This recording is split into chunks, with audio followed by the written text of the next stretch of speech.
বন্ধুরা, সবাই কেমন আছে? আশা করছি সবাই ভালো আছে। আমার একটা ইলেকট্রিক হুইল চেয়ারের খুব প্রয়োজন আছে।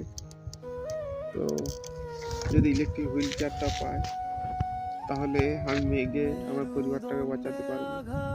আমি ভিক্ষা মেঘে আমার পরিবারটার পাশে দাঁড়াতে পারবো, কেন আমি কিছু কর্ম করতে পারবো না। খুব সমস্যার মধ্যে আছি। তোমরা ভিডিওটা যদি অনেককে শেয়ার করো, হয়তো সেই হুইল চেয়ারটা কারোর মাধ্যমে হয়তো পাওয়া যেতে পারে। তাই এই ভিডিওটা কেউ অবহেলা করো না, ভিডিওটা অনেক করে শেয়ার করো। যদি তোমাদের কেউ সেরকম জানাশোনা থাকে যারা মানুষের হেল্প করে, সাহায্য করে, তাদের সাথে একটু যোগাযোগ করবে।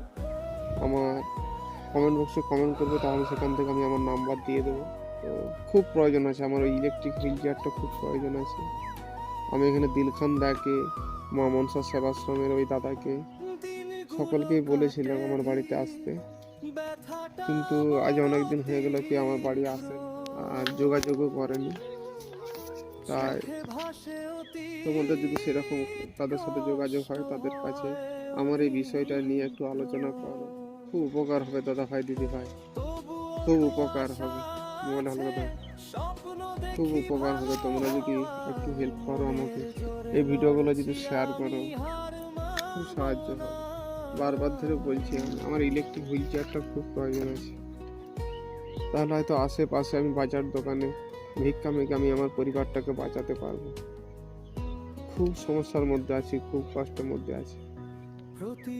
তাই ভিডিওটা আমি বানাচ্ছি স্পেশাল করে। হুইল চেয়ারটা খুব প্রয়োজন আমার, ইলেকট্রিক হুইল চেয়ারটা খুবই প্রয়োজন আমার। তাহলে আমি নিজে বেরিয়ে বাইরে দোকানে ভিক্ষা মেঘে আমার পরিবারটার পাশে দাঁড়াতে পারবো।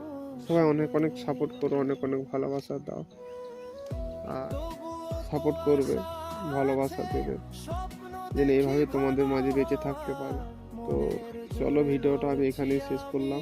সকলে ভালো থাকবে, সুস্থ থাকবে, আর অবশ্যই বারবার ধরে বলছি, হুইল চেয়ারটা খুব প্রয়োজন আমার, ইলেকট্রিক হুইল চেয়ারটা খুব প্রয়োজন। চলো, ভিডিওটা আমি এখানেই শেষ করলাম।